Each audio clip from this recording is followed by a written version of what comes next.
Hello students. Today I am going to explain you about chapter number 9 of economics, foreign trade.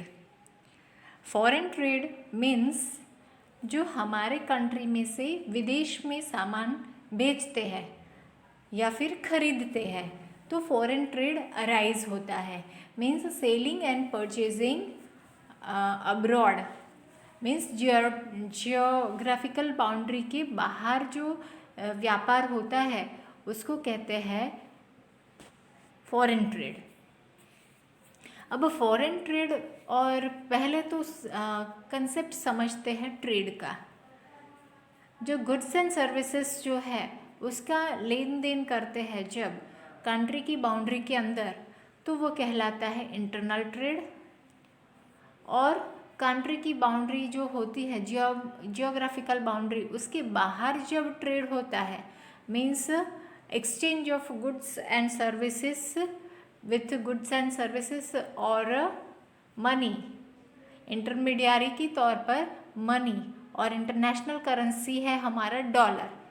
तो American US dollar है, उसके through जब selling purchasing होता है after geographical boundary के बाहर तो कहलाता है फॉरेन ट्रेड और international trade.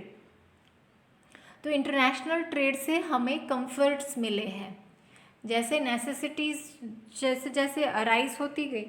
Human wants are unlimited और वो वांट को सेटिस्फाइड करने के लिए अलग अलग नेसेसिटीज़ अराइज हुई और वो नेसेसिटीज़ को फुलफिल करने के लिए person is demanding more and more products. और वो प्रोडक्ट्स अगर हमारे कंट्री के नहीं अंदर बनती है तो वो विदेशों से आयात की जाती है. सो इम्पोर्टेड फ्रॉम द अब्रॉड. तो वैसे ही हमारे यहाँ पर बहुत सारी विदेशी चीज़ें हम देख सकते हैं, जैसे कि Korean refrigerator, Japanese TV, German car, American tractor, UK के shoes and many more. Garments के अंदर, शॉपिंग मॉल के अंदर बहुत सारे गारमेंट्स जो है that all are from abroad. तो वो हमारे यहाँ पर ट्रेड करते हैं, विदेशी लोग व्यापार करते हैं. एंड मच मोर दैट जो भी पेट्रोलियम प्रोडक्ट्स है वो हमारे जो नेसेसिटीज़ है वो कौन फुलफ़िल करता है? Gulf countries. तो जो गल्फ़ कंट्रीज़ जो है वो हमारे पेट्रोलियम प्रोडक्ट्स की नेसेसिटीज़ फुलफ़िल करते हैं. So this way foreign trade जो है वो हमारे लिए बहुत ही पॉजिटिव है. तो यहाँ पर हम एक्सचेंजिंग गुड्स एंड सर्विसेज और टेक्नोलॉजी. हाँ, एक और भी इम्पॉर्टेंट है कि टेक्नोलॉजी का भी exchange. Not only exchange of goods and services but also technology by the country across the geographical boundary is called international trade. Besides, we will also understand some important aspects of the international trade. तो internal trade means geographical boundary के अंदर का trade होता है वो goods and service का exchange करके. And दूसरा है कंट्री, जियोग्राफिकल कंट्री के बाहर जो इम्पोर्ट एक्सपोर्ट होता है, so that is a international trade. तो यहाँ पर हम meaning of domestic and international trade. Domestic means country के अंदर का trade, that is domestic trade. Here we can see with the example, trade means a commercial activity which involve exchange of goods and services, resources, capital, technology, know-how, intellectual personality, prosperity, etc. तो ये सब समृद्धि या फिर अंदरूनी जो capacity है, technology है नई नई, वो एक्सचेंज करते हैं.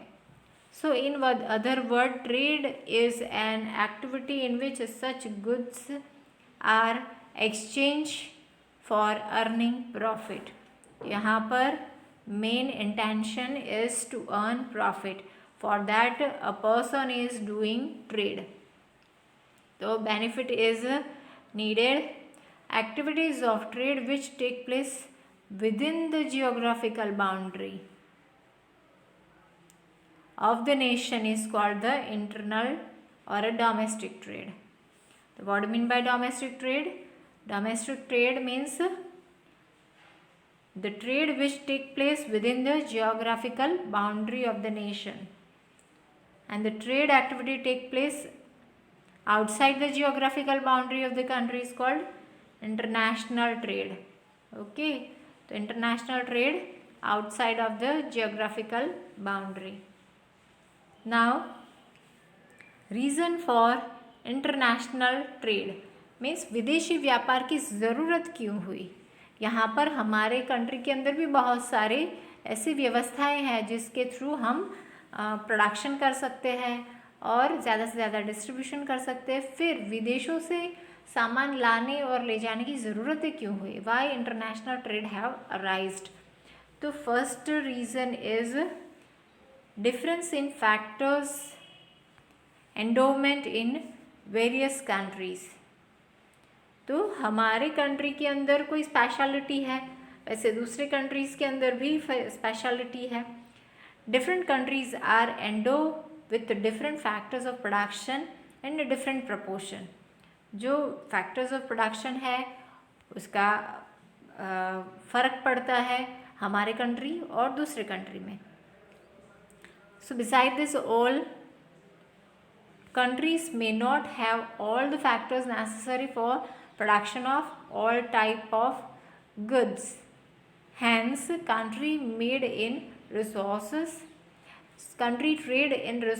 factors of production and technology to fulfill their requirement. तो यहाँ पर ये माना जाता है कि हमारे यहाँ पर सपोज जो केसर है कश्मीर का फेमस है, वैसे कश्मीर के एप्पल भी बहुत ही फेमस है।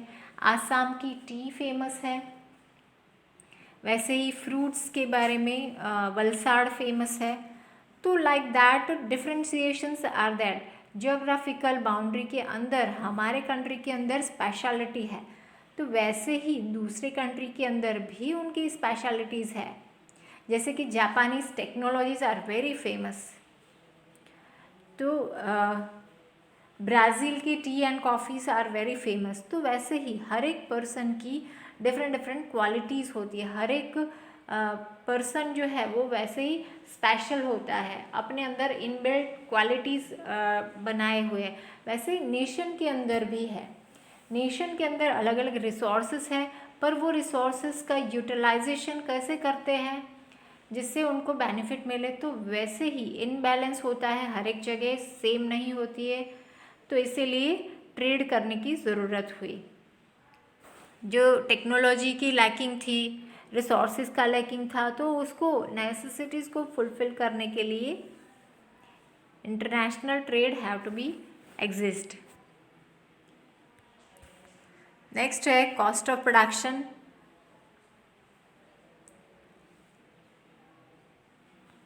owing to differences in availability of factors of production and resources, the cost of production of goods and services is also different in different countries.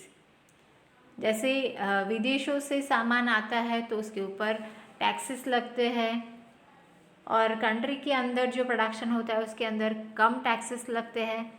पर वैसे ही अगर ज़्यादा तादाद में कोई जगह पे प्रोडक्शन होता है, कंट्री की नेसेसिटीज़ भी फुलफ़िल हो गई है, तो विदेशों में वो एक्सपोर्ट कर सकते हैं। तो उसके लिए कॉस्ट ऑफ प्रोडक्शन कम पड़ेगा, क्योंकि वहाँ पर बहुत भरपूर मात्रा में वो प्रोडक्ट मिलती है।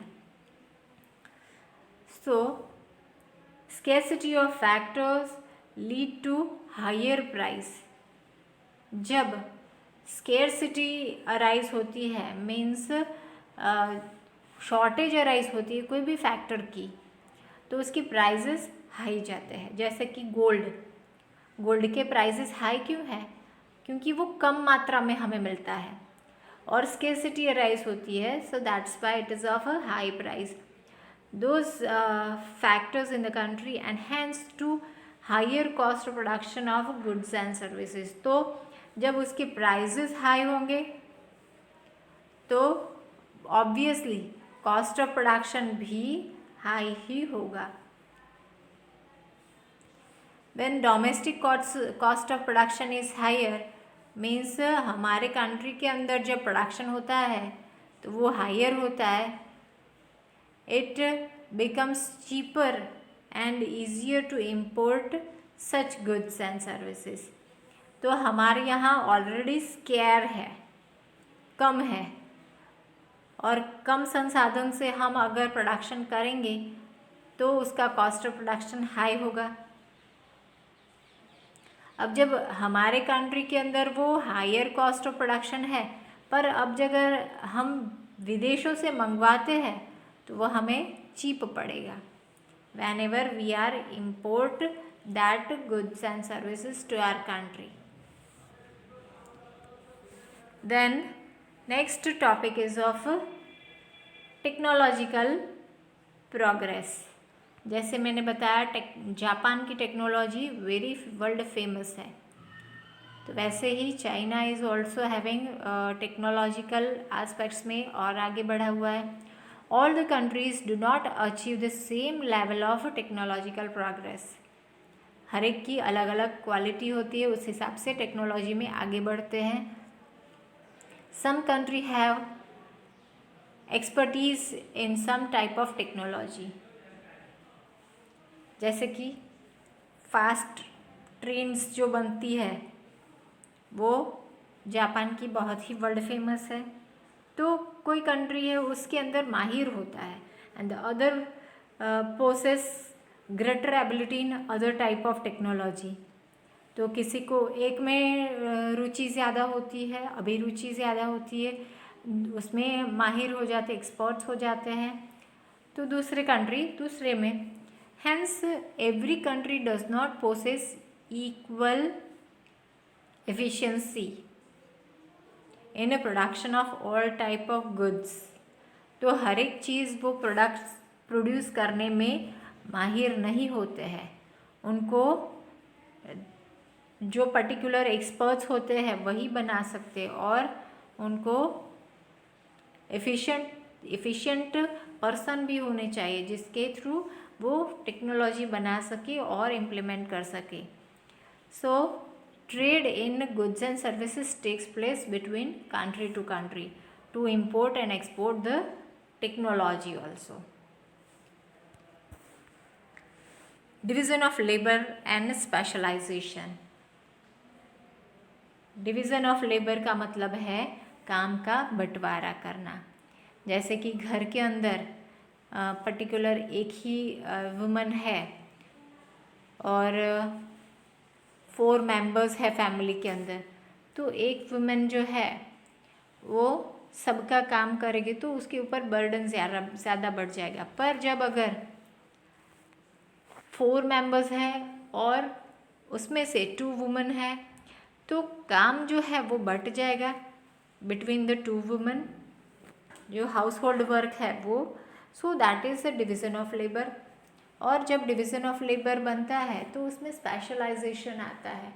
जैसे कि काम का बंटवारा करते हैं, सेल्समैन को सिर्फ और सिर्फ सेल्स डिपार्टमेंट ने अपॉइंट किया है और सेल्समैन को रेगुलर कांटेक्ट में रहते हैं पब्लिक से, how to tackle the public और उसको रिस्पॉन्स कैसे देना है, तो उसमें वो माहिर हो जाएगा. Salesman having the quality to tackle the situation with their speech quality, how to tackle the situation. तो वैसे ही labor productivity and dexterity in each country is different. जो काम करने का उत्साह है, लेबर की प्रोडक्टिविटी है, वो सब अलग अलग है according to country. Entrepreneurial efficiency is also different. जो सूझबूझ होती है, एंटरप्रेन्योर मीन्स संचालक जो होते हैं उनका जो सूझबूझ है वो भी डिफरेंट होता है.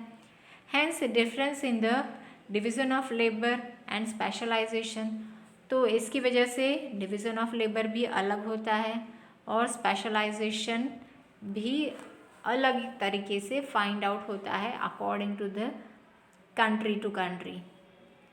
सो labour in some country is more efficient. कोई कोई कंट्री के लेबर जो है वो मोर एफिशिएंट होते हैं प्रोडक्शन में, और दूसरे जो कंट्री है वो some type of goods and services को प्रोडक्शन करने के लिए माहिर हो जाते हैं, एक्सपर्ट्स हो जाते हैं. And such country specialise in production of such goods while they import those goods and services which they are not able to produce more efficiently. तो वो जो चीज़ों में एक्सपर्ट्स है वो चीज़ें बाहर से नहीं मंगवाएंगे, उनका एक्सपोर्ट करेंगे. पर जो चीज़ों में वो माहिर नहीं है, उनका स्पेशलाइजेशन नहीं है, उनके जो लेबर है वो कंट्री के लेबर एक्सपर्ट्स नहीं है, तो they have to import from the other country.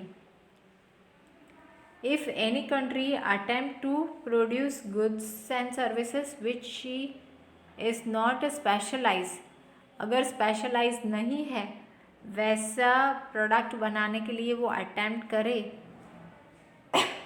Try करे, then she import expertise and know-how from other countries. तो उसके लिए विदेश में से उसको एक्सपर्ट्स लाने पड़ेंगे या फिर एक्सपर्ट्स की राय मंगवानी पड़ेगी, तो उनके लिए हाई प्राइस फीस चार्ज होते हैं. नो हाउ मीन्स कैसे वो बनावट होती है, कैसे बनाते हैं वो, तो उसके लिए भी ज़्यादा एक्सपेंसिव होते हैं. तो इसके लिए cost of production ultimately higher हो जाता है, तो दूसरों की भी हेल्प लेनी पड़ती है. तो अगर ये बाहर से इंपोर्ट नहीं कर सकते कोई कंट्री, तो they have to import the expertise know how.